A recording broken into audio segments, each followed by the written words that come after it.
Assalamualaikum warahmatullahi wabarakatuh. Selamat pagi semuanya. Selamat datang di podcast Klinik Utama Denta Tama, ruang untuk berbagi cerita, ilmu, pengetahuan seputar kesehatan. Masih bersama dengan saya Bidan Heni. Saya akan menemani sahabat Denta Tama untuk mengikuti podcast pada hari ini. Nah, hari ini kita akan bahas topik yang sangat penting dan bermanfaat bagi kita semua. Apa itu topik hari ini? Topik hari ini yaitu tentang penggolongan obat berdasarkan penandaannya. Nah, mungkin sahabat Denta Tama masih bertanya-tanya, maksudnya apa sih topik itu? Nah, untuk lebih jelasnya lagi, kita akan membahas topik itu bersama dengan narasumber yang sangat spesial di hari ini. Nah, narasumber ini adalah seorang apoteker di Klinik Utama Denta Tama dan tentunya pasti berpengalaman di bidangnya. Nah, langsung saja kita sambut narasumber kita, Apoteker Raheni Diansari, Sarjana Farmasi. Halo Mbak Raheni, selamat datang di podcast kami Mbak. Iya, terima kasih. Ini Mbak Raheni narasumber yang kedua ya? Iya, seri yang kedua, farmasi yang kedua. Wow, terima kasih ya Mbak sudah meluangkan waktunya ya. Mbak Raheni, maaf ya sahabat Denta Tama, saya memanggil beliau itu Mbak Raheni, Mbak, karena beliaunya itu masih muda. Jadi kalau saya memanggilnya ibu itu kelihatan gimana ya Mbak ya? Karena kita partner kerja ini ceritanya. Betul, Jadi betul. keseharian kita itu memang memanggilnya Mbak. Betul. Mbak Raheni sehat hari ini? Alhamdulillah sehat, Mbak Heni. Serasa memanggil saya sendiri, aduh. Cantik sekali Mbak Raheni hari ini. Terima kasih. Mbak Heni juga sangat cantik. Gitu ya. Senyumnya itu loh. Senyum sendiri. Nah Mbak Raheni bisa sapa-sapa dulu sahabat Denta Tama yang di rumah. Oke, terima kasih. Halo sahabat Denta Tama, saya Apoteker Raheni. Saya bekerja di Denta Tama Sragen sebagai apoteker. Kita ketemu lagi ya. Ya, pastinya ya Mbak ya. Karena di bidang farmasi itu banyak sekali yang akan kita bahas ya Mbak ya.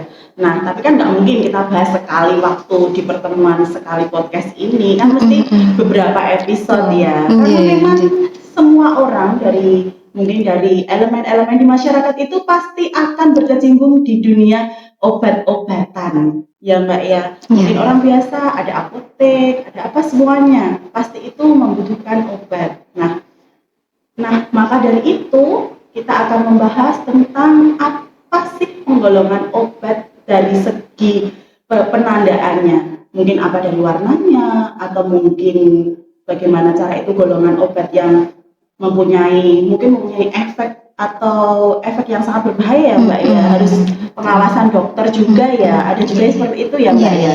Nah untuk itu langsung saja kita bahas topik pada hari ini. Nah langsung saja kita masuk ke topik. Nah Mbak Raheni, pertama yang saya tanyakan ini, sebenarnya apa sih yang dimaksud dengan penggolongan obat berdasarkan penandaannya?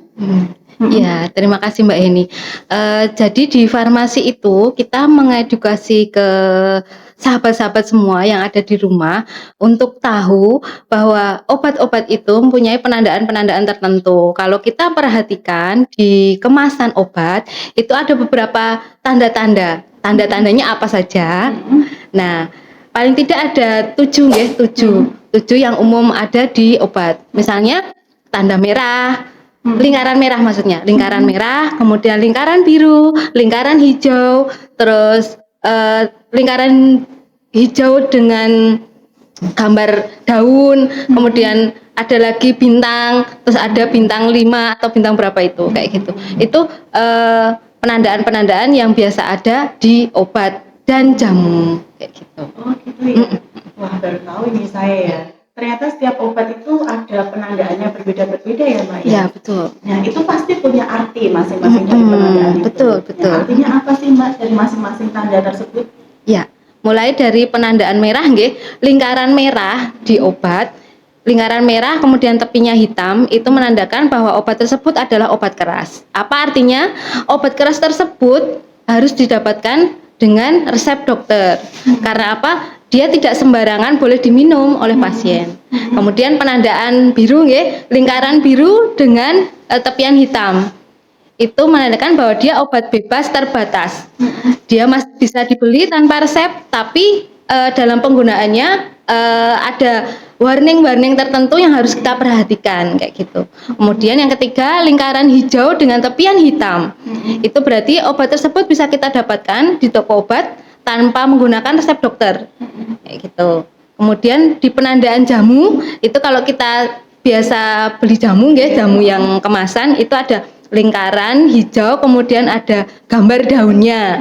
Nah, ini berlaku juga untuk saudaranya jamu itu ada yang namanya herbal terstandar sama fitofarmaka. Nanti kita akan membahas lagi perbedaan antara jamu herbal terstandar sama fitofarmaka. Kayak gitu. Wah, ternyata penting juga ya, kita harus memperhatikannya ya Mbak ya. Karena mungkin kebanyakan sahabat Dilatama yang di rumah ini mungkin tidak terlalu melihat, tidak terlalu teliti ya tanda-tanda apa yang ada di kemasan obat-obatan itu. Ya, karena mungkin sudahlah yang penting saya beli dan itu berkhasiat bisa mengobati apa yang dikeluhkan gitu. Biasanya kan seperti itu. Tidak ada yang memperhatikan mungkin ya. Nah, banget ini ya Mbak ya buat saya pribadi juga sahabat Dilatama ini sebagai catatan juga. Nah, menurut Mbak Raheni nih, menyimpan obat lama di rumah dan dipakai lagi, tapi tanpa tahu aman apa enggaknya itu gimana Mbak? Apakah itu boleh? Seperti itu? Iya, terima kasih pertanyaannya. Seperti yang kita bahas kemarin nih ya, di minggu kemarin, jangan sayang untuk membuang mantanmu, apalagi buang mantan obatmu itu. Jadi jangan menggunakan lagi obat yang sudah lama kita simpan, kita sayang-sayang. Itu kan sudah mantan, buang mantannya. Jadi akan lebih baik kita untuk konsultasi lagi tentang penggunaan obat ini, entah dengan apoteker atau dengan dokter nggih, untuk pemeriksaan lebih lanjutnya. Seperti itu jawaban saya yang paling saya sarankan untuk sahabat Dilatama di rumah adalah buang mantanmu, terutama buang mantan obatmu itu. Oh gitu. Berarti intinya kita harus move on ya Mbak ya. Move on, move on. Oh gitu ya. Mantan aja langsung dibuang, apalagi obat-obatan yang udah lama ya Mbak ya. Iya betul. Oh enggak. Berarti itu memang nggak boleh disimpan lama-lama ya Mbak ya. Karena mungkin khasiatnya mungkin ya Mbak, atau efeknya mungkin. Iya, kita tidak tahu. Seperti kita bahas di kemarin guys, cara penyimpanan. Kita tidak tahu penyimpanan di rumah itu sudah benar apa enggak. Misalnya kayak suhu aja deh. Suhu di luar itu paling enggak di atas 30 nggih, padahal ada penyimpanan suhu yang maksimal di 30 derajat. Kalau sudah di atas 30 derajat mungkin kita lihatnya masih baik-baik saja ya, tapi kita nggak tahu. Nanti kalau nggak berefek malah jadi membuat kita tambah sakit kayak gitu. Kembali ke pembahasan minggu kemarin nih ya. Oh gitu ya Mbak ya. Berarti memang ada kaitannya juga ya Mbak. Betul. Pembahasan minggu kemarin sama sekarang. Oh gitu ya Mbak. Ini kan serial Kak. Waduh, sangat bermanfaat sekali ini ya. Berarti memang sahabat Dilatama jangan sampai ketinggalan episode-episode podcast di klinik kami, karena benar-benar bermanfaat sekali. Nah, mengapa penting bagi masyarakat untuk memahami perbedaan penandaan warna pada kemasan obat tersebut, Mbak? Selain pada tata cara penggunaannya, kita lebih aware pada cara pendapatkannya. Ketika kita datang ke apotek, kemudian kita berkonsultasi dengan apoteker, kita biasanya hanya mendapatkan obat yang berlingkaran biru atau lingkaran hijau kayak gitu. Dan untuk lingkaran merah biasanya lebih banyak dengan resep dokter. Meskipun ada beberapa obat juga yang lingkaran merah bisa didapatkan dari konsultasi di apoteker ya. Kayak gitu. Jadi nanti kalau misalnya ketika kita mendapatkan obat lingkaran merah, kita juga harus aware, oh kenapa ini lingkaran merah, oh ternyata memang dia obat keras. Selain mendapatkannya harus dengan resep, penggunaannya juga harus aware kayak gitu. Tadi gitu ya? Harus diingat-ingat kembali tata cara penggunaannya kayak gimana sih ini tadi kok sampai lingkarannya merah sih kayak gitu. Misalnya kayak antibiotik aja. Kenapa saya tidak menyarankan sahabat Dilatama untuk membeli antibiotik tanpa resep dokter? Karena memang dia logo merah kayak gitu. Ya? Harus dengan resep dokter. Harus pengawasan dari dokter juga. Iya ya, betul. Ya? Karena penggunaannya kemudian cara mendapatkannya memang harus sudah diatur dengan lingkaran merah itu. Seperti itu. Wow. Nah, ini bagaimana sih Mbak peran apoteker dalam mengedukasi masyarakat soal penggolongan obat ini? ada beberapa kegiatan yang dilakukan oleh apoteker ya. Ada kegiatan apoteker mengajar di sekolah-sekolah kayak gitu. Terus kemudian dari edukasi di lapangan. Terus kemudian juga kita terapkan juga ketika kita pelayanan di apotek nggih, di kefarmasian di apotek sama klinik di unit farmasinya itu, bahwa kita memahamkan kepada pasiennya bahwa dengan penandaan ini diharapkan pasien itu lebih sadar dengan penggunaan obat ini kayak gitu. Jadi dia tidak serta-merta menggunakan obat dengan mandiri tanpa konsultasi dengan apoteker atau malah tanpa pemeriksaan ke dokter kayak gitu. Karena memang obat ini sesuatu zat yang kita masukkan dalam tubuh tujuannya untuk menyembuhkan penyakit kita kayak gitu. Sedangkan kalau tanpa pengawasan seperti itu bisa jadi dosisnya yang salah atau cara pemakaiannya yang salah, cara penyimpanannya yang salah akan membuat yang sakit itu tambah sakit kayak gitu, nggak sembuh kayak gitu. Nggak pas kali ya, Mbak. Kurang pas kayak gitu, seperti itu. Berarti memang apoteker itu juga punya wewenang untuk memberikan edukasi juga ya, Mbak? Iya, nggih. Oh, gitu ya. Nah, bagaimana sih Mbak tantangan seorang apoteker dalam memberikan edukasi di masyarakat? Apakah ada tantangan-tantangannya itu, Mbak? Banyak nggih, kalau boleh curhat nih ya, curcol. Sebagai apoteker, kadang orang itu lebih percaya pada pada tetangga, yang paling dekat itu pada tetangga daripada kepada apoteker atau kepada dokter. Misalnya tetangga saya sakit, saya minum obat ini sembuh kayak gitu. Dia tidak serta-merta konsultasi dulu, Mbak, aku sakit kayak gini. Enggak. Dia datang ke apotek langsung beli. Aku mau beli obat ini karena saya pegel linu nih. Tetangga saya minum obat ini sembuh kayak gitu. Padahal tetangga itu dapat obatnya dari dokter atau konsultasi dulu dengan apoteker misalnya kayak gitu. Jadi orang itu memang lebih percaya dengan katanya daripada bertemu pada medis yang terkait kayak gitu. Nah, tantangannya di sini adalah bagaimana apoteker itu masuk ke dalam masyarakat dan meningkatkan kepercayaan masyarakat pada apoteker. Oke, tanya obat ya tanya apoteker, bukan tanya tetangga kayak gitu. Seperti itu. Itu ya, Mbak. Jadi jangan mentang-mentang keluhannya sama. Karena kan kalau kita periksa itu kan ada dari pemeriksaan tanda-tanda vital, itu pastikan untuk pertimbangan juga ya, Mbak ya. Nggak serta-merta ini keluhan ini, obatnya ini gitu, disamaratakan. Ya memang sih, kadang sih masyarakat itu seperti itu sih, Mbak. Memang sih. Nah, ini yang terakhir nih, Mbak. Boleh dong kasih tips singkat buat sahabat Denta dalam menyimpan dan menggunakan obat dengan aman. Ya, saran saya tips untuk sahabat Denta Tama di rumah nggih. Sahabat Denta Tama harus bijak dalam menggunakan dalam melakukan pengobatan mandiri. Jadi tetap berkonsultasilah dengan apoteker atau untuk pengobatan lebih lanjut yang membutuhkan pemeriksaan harus ke dokter nggih. Jangan dilakukan sendiri semuanya. Karena ada medis khusus yang siap membantu Anda seperti apoteker, dokter, perawat, bidan, dan seterusnya. Nah, itu perlu diingat ya sahabat Denta Tama ya.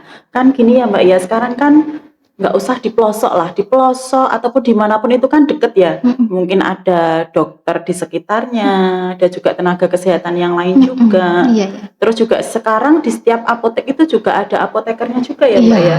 Jadi kan tidak ada alasan untuk tidak mengetahui hal-hal seperti ini gitu ya Mbak ya. Jadi tidak sembarangan untuk membeli obat dan mengkonsumsi obat.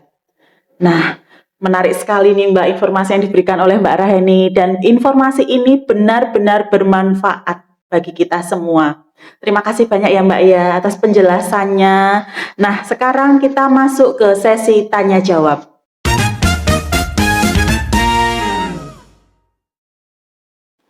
Sebelum kami menerima beberapa pertanyaan dari sahabat Denta Tama di rumah melalui sosial media pada hari ini, pertanyaannya banyak sekali nih yang masuk Mbak Raheni. Ini semangat sekali nih sahabat Denta Tama yang di rumah ini. Nah, ada beberapa pertanyaan nih Mbak Ra. Yang pertama, kalau saya beli obat di warung atau minimarket, apakah itu pasti termasuk obat bebas?